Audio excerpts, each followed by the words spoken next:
Well, I don't think there's any should about it, actually. I think that's one of the joys of dealing with Shakespeare, is that he's so variable. Interpretations of any of the characters can be done whatever way the director thinks are consistent with his view of the play, really. So I think one character we haven't talked a lot about is Cleopatra, for example. And I think she is a very strong professional woman in her own sphere, and she can be played in a very modern way, possibly. She is one of the most modern women in Shakespeare. I don't know what you think. I think all of the women, well, not all of the women, but most of the women can be played in quite a modern way. There's Katharina that I have a problem with. I'm not sure how one can kind of modernise that, and yet there are so many opportunities. Olivia in Twelfth Night is quite a modern character, and she seems to be in charge as well, because this is a much more kind of private sphere as a mistress of a household. I think she can be quite modern in that sense. And yet she has chosen to go into mourning for her father, hasn't she? Yes. So in a sense she's closed herself off in a culturally specific way, but then of course she draws back the veil at the first opportunity, doesn't she, to see more of Cesario. Yeah. And seems very much to be in control of that relationship. She seems to be much more worldly wise than we might expect a kind of woman of the time to be. Yes, except that's undercut because what she thinks she sees is not what she's seeing. That's right. Yes, indeed. How much in the period that you've taught Shakespeare have you seen our own society's views change, or has it been a sort of consistent interpretation of these great female characters? In other words, have, even over the last 10, 15 years, have you seen different interpretations, different values brought out in different productions? You mentioned Cleopatra, but it's just an interesting. I wonder whether trends have developed as we go to the theatre, as we teach it in class. Do we pick up on things subconsciously? Do we as teachers project our own values onto these female characters, or do they somehow remain elusive and somehow outside time, of all time? Well, I think Ophelia, again, it's very hard to generalise, but I think I remember more versions of Ophelia in a pretty white dress as a very weak woman in Hamlet earlier on, and the more recent productions I've seen her as much more empowered, but actually drawn apart by what happens to her, but in quite a modern way. She has quite a sort of almost psychotic reaction to what happens to her with Hamlet and the competing expectations that the men in the sphere she operates in have of her.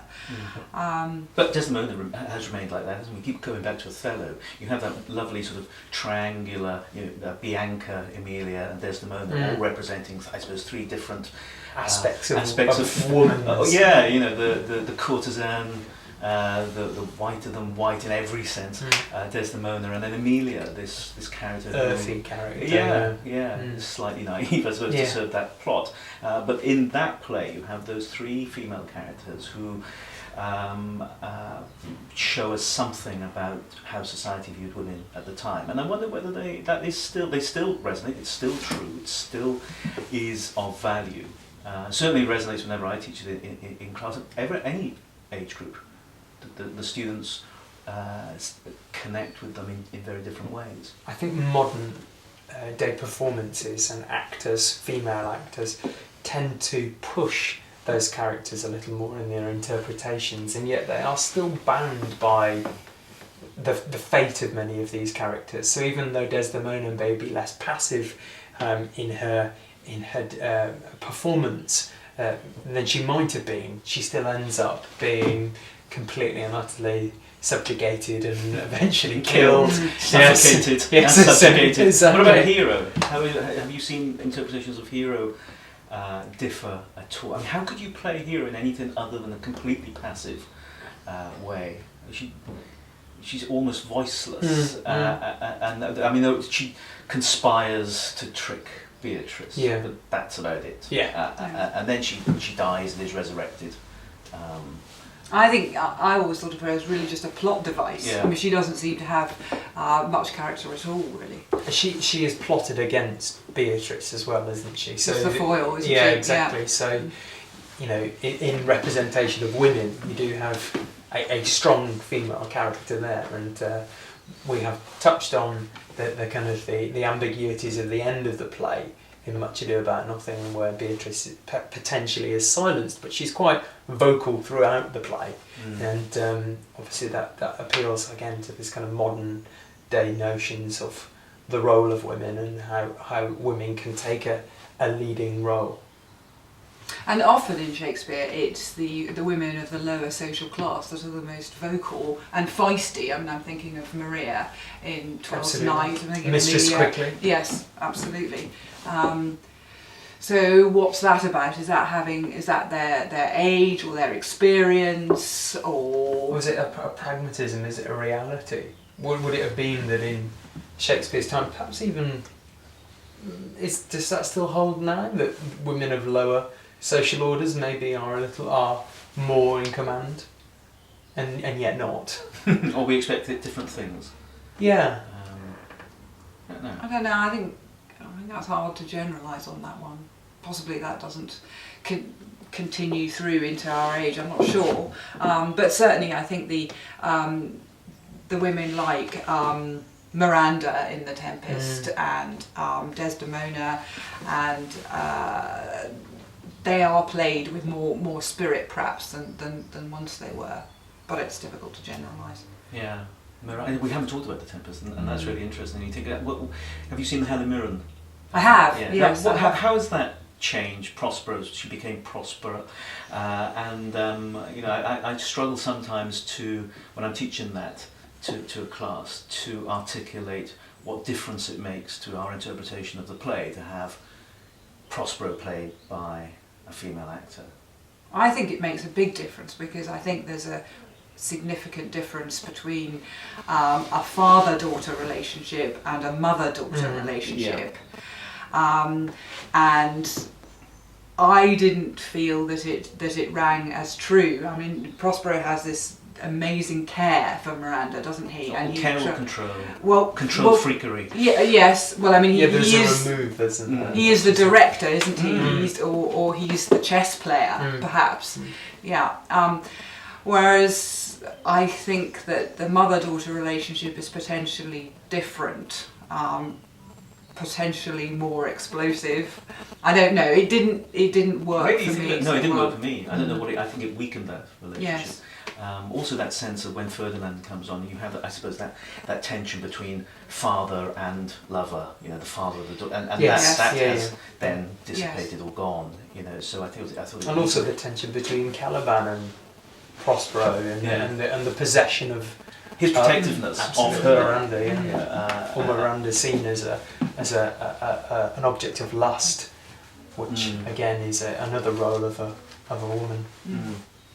But I think in terms of Prospero being played by a woman and that sense of being in charge and orchestrating things, I mean that sat well. It was more to do with the relationships with the characters that I think was uneasy. Well, we have seen productions though of all male casts or female casts. I mean that's something. How does that change the dynamic? You know, the Globe has done it with Twelfth Night, hasn't it? All male cast. Why did they do that? To return it to how it once was originally, or could all female cast work with? I don't know, Julius Caesar did that recently. Yeah, at the Donmar.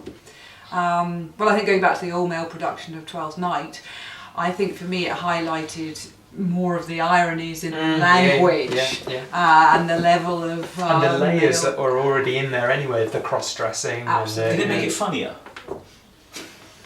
I think so, because there is the element of pantomime, isn't there, to a kind of a modern viewer. I don't know whether Shakespeare's audience would have seen that. I don't know whether some of these kind of more matronly, older female characters were always meant to be a little bit more of a kind of a Monty Python approach to female characters. Some men do like dressing or a David Walliams approach to female characters. So I don't know whether that is kind of something it that liberates men from friends- behaving in a certain way.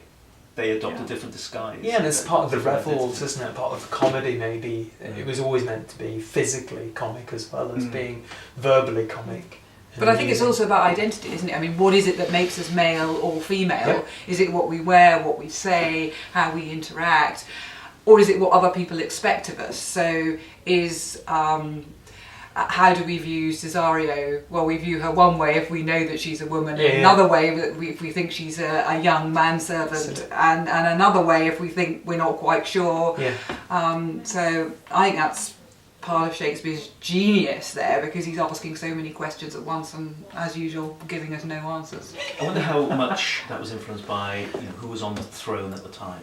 Whether those female characters were in any way influenced by Queen Elizabeth, and when it changed then to King James. With the heart of a king, yeah, as she said. No, I mean whether he was very aware of who was watching these plays, and whether he tried to, I don't know, project some of those qualities onto some of those female characters. Don't know.